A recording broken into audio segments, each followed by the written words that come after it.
Hey man, it's Bret Royster, the original freedom hacker, and if you come across this video, this content, you're actually on our About page, or actually more specifically, the Meet Me page. And so what I want to do in this video is really connect you with my story, like what led me to the point that I'm at now, where I'm making videos online and hanging out with my buddy Derek, like on the phone, and like connecting with him and doing this awesome website, and just like how I got to this part of my life that I'm in now. So actually it's crazy, but I'm gonna do that like really weird thing like they do on movies, where I'm actually gonna step you back to like the very first memory I have of my life, right? It's actually the very first memory I have of success in my life, and it's a really strange story, and I never really thought about it until literally the moment I was putting together my plan for this video. I didn't realize how influential that point of my life was, right? So I'll just give you a rundown, right? So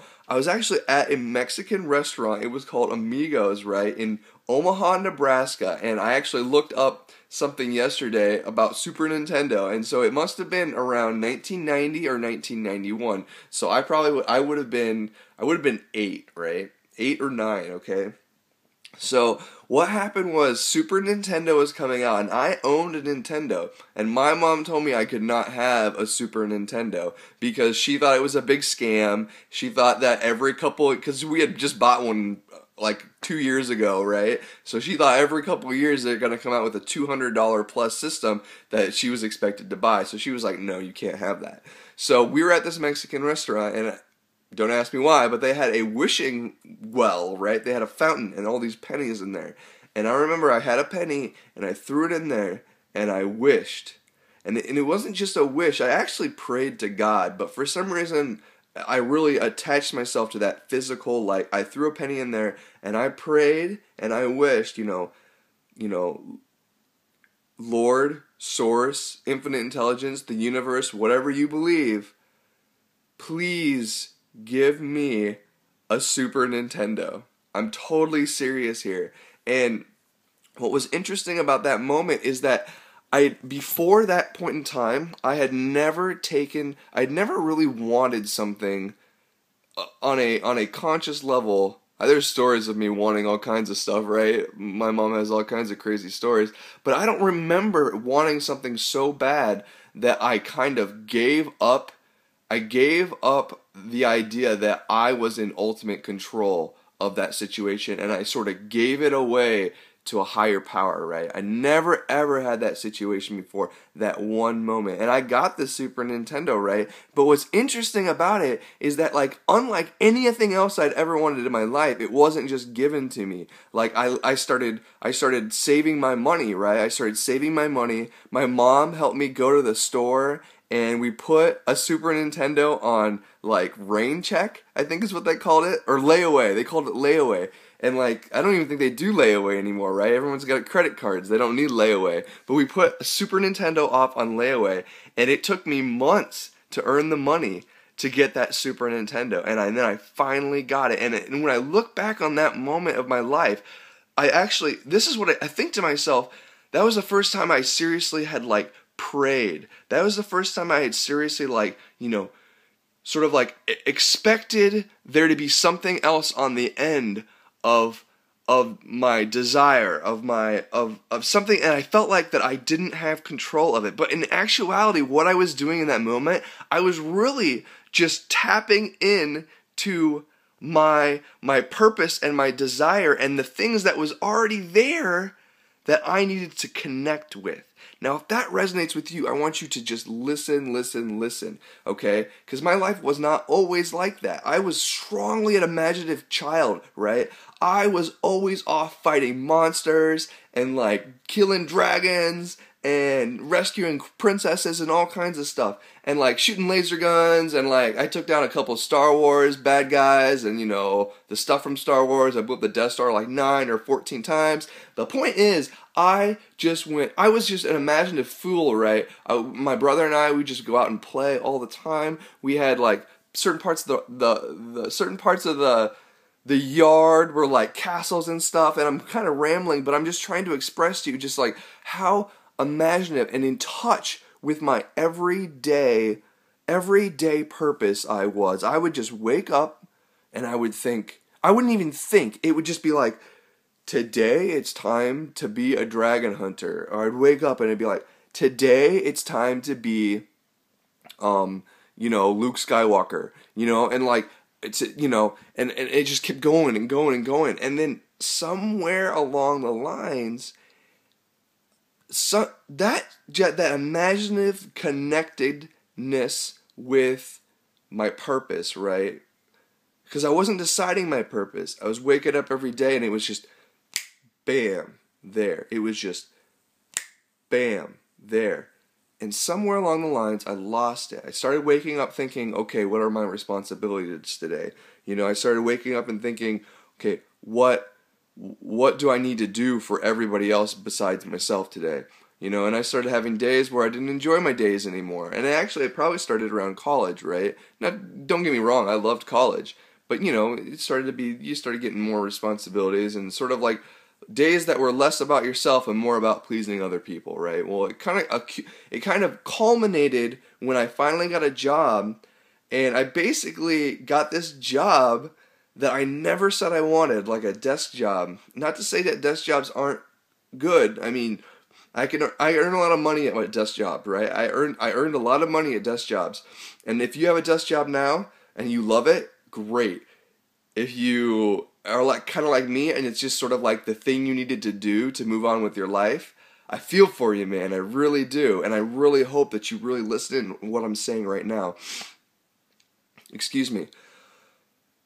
So I sold out, basically. I had an idea in my mind, basically I told myself I never wanted to sit behind a desk, which if you know anything about goal setting, you don't focus on what you don't want, because that's exactly what I got. I got a job where I sit at a desk all day, right? And before I went to school, I had this imagination. I was like, I'm going to live on all four corners of the United States, right? I'm going to travel to all these different places and experience life on my own terms. And something just happened, right? You get caught up in your everyday routine and you start to give away those dreams, those desires, that purpose. You start to disconnect with that purpose. Tell yourself that it's not possible. Tell yourself you can't do it, right? That's exactly what I went through.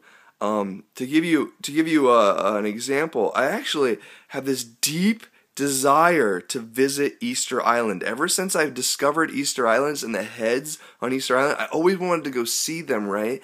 And mind you, I never investigated what it would take to get me out there. I just immediately started telling myself that I didn't have enough money for it. I didn't have enough time for it. It just wasn't reasonable to go out to this little island just to see some heads, right? And so I gave up on that dream and I just let it go.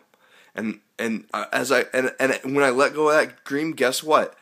I let go of dream after dream after dream after dream after dream. It's like a domino effect, right? And like everything that I was supposed to be tuned into and living my life to do, connecting with, the things that would really release me and set me on my correct path for whatever reason, not just to get there, right? But to get there and show other people they can get there. To get there and show people they don't have to live a life, sit behind a desk, chained to the wall. They don't have to have a normal, routine, structured life. They can live the life that is in their mind, that is given to them from God. They can co-create their world, right? And they're supposed to. We're supposed to do this. We're not supposed to do that other stuff that is not in tune with who we are. Do you understand what I'm saying? Anyway, so if you can imagine, that situation just bubbled down in my inside of my soul for so long. It just bubbled down there, right? And it's just like something started to change. I started to look online for something different, right? I had a big falling out with, it was actually a girl, but it really set me off on this track, like, what am I doing with my life, right? What am I doing with my life? okay? And that's when I call it the yes man isms, right? That's when yes man started to take over my life. Did you ever see Yes Man with Jim Carrey? It was like this really goofy movie where it might have been Tony Robbins or somebody. Somebody hypnotizes Jim Carrey in this movie where he just, oh no, he goes to some convention. It's basically something where they make fun of everything that I love, right? Well, he goes to this convention and they hypnotize him, which is hypnosis is amazing, by the way, very, very powerful. In the movie, they're making fun of it. They turn him into a yes man where he's got to say yes to every single thing. Oh wait, I'm remembering the actor. It was I can't think of the guy's name, but he's super funny, the cowbell guy, you know? Anyway, so I'm pretty sure it was him. Anyway, so Jim Carrey has to say yes to everything that comes across his life, right? And it's so funny because I really, really associate with that movie because like when I started taking control of my life, like that's kind of what started happening. I started saying yes to everything. Now, I'm not saying I did everything I should have been doing. Like I was going out and partying a lot. I was drinking a lot, you know, I was just kind of doing all kinds of stuff. But one of the things that I said yes to was just sort of getting out of my shell, going out and seeing the real world. And I started to fall into these business meetings, right? These business meetings where they're like, hey, come get some free breakfast at Panera Bread. And so I show up and go ahead, and they're drawing circles on a board. And all of a sudden, I'm in my first MLM, right? I'm in my first network marketing company. And you know, I'm gonna be rich. You know, I get a couple people, my friends will love this. I'm gonna be rich. But it didn't happen, right? I sucked at network marketing. I hated talking to anybody about it, right? I got a couple friends on the phone, and then later they would make fun of me about pyramid schemes and stuff, and it was just terrible, you guys. And if you've experienced that, I'm so sorry. Like you probably were like me. You saw the opportunity, and maybe you're an entrepreneur at heart. You saw the opportunity, and your mind said, "Buy now, buy now, buy now." And that's exactly what happened to me. Like I'm just like I am maybe a red line, a little bit on the edge entrepreneur, and it's like when I see a good opportunity, right? Yeah, there's some risk involved, right? I just take it, and again, maybe your soul is saying this to you right now. It's like saying, buy now, buy now. And then later, I started realizing that those associations were just so powerful, right? Those associations that I was making at those things, even though I couldn't really do the business very well, the associations I was making were so powerful. And the more I got myself connected with like-minded individuals, the more I started to feel the growth of myself as an individual. The more I started to expand, I started getting into stocks, I started getting into options, I started getting into, you know, again, I was in network marketing for a little bit. I started out my own company with a buddy. We were doing an invention. We were marketing his invention, right? I just started saying yes to all these things that didn't make any sense, and I just started going and going and going. And the most valuable thing I pull out of all that stuff, every time I get that like buy now feeling, right? Every time I would get that feeling and I'd go for it, the most important things that I'd pull out of those situations was connecting with like-minded individuals. I went to an entrepreneurial society meeting, or what am I trying to say? I joined an entrepreneurial society who meets out in Las Vegas. I tend to think of it as like entrepreneurial boot camp, right? I met amazing people out there, right? I started connecting with entrepreneurs on a personal level, masterminding with like-minded individuals, and that has made all the difference. That's why Derek and I are connected, because I started masterminding with him back when I started, like 5 years ago, when I started getting super interested in business, right? Started masterminding with that guy right away, talking about business, talking about, you know, bettering ourselves, bettering our lives, what kind of value we can get to give to society. And all of a sudden, buy now became buy now as long as it involves like-minded individuals. So, long story short, it's been 14 minutes, and if you stayed with me, I truly appreciate it. I'll be done in just a second. Basically, the rest of it is just, I pretty much gave you the whole thing. The rest of it's just history. I came across this website, or I'm sorry, not even this website. I came across this deal, right? And I said, my mind was like, buy now, buy now. I bought. started integrating with like-minded individuals at our events, on our virtual masterminds, our hangouts. Brought Derek to a live event. Best decision of my life. I've never recruited anybody into anything before, much less gotten anybody to a live event where they sign up immediately. And Derek did. And he was so excited about it, I could hardly contain him, right? All of a sudden we create this collaboration, we build this website, and now we're reaching out to the world and saying, hey, dude, buy now, because this is a place where you can connect with like-minded individuals, where you can set yourself free, cancel your life, and start your adventure, and reach out and do those things you always wanted to do.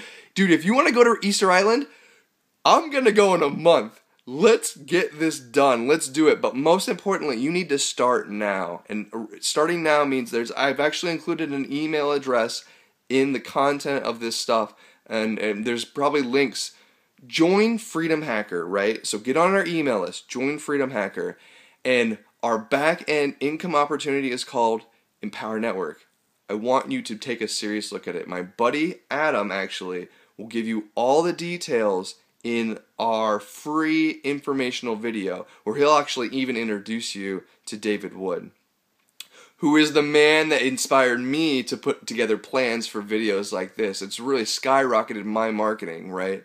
And basically given me the ability to make a life online, finance my life online by helping other people succeed.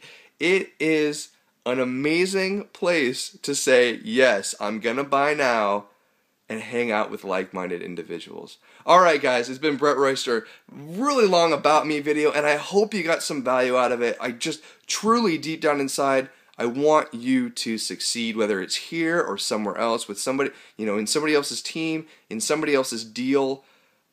Don't get me wrong, I'd love it for you to be part of our team. You would make a fantastic attachment, a fantastic piece of our team. We're always looking to lift more people up, connect more people to their purpose and source. And if you just want to be a freebie guy, there's tons of value on these pages.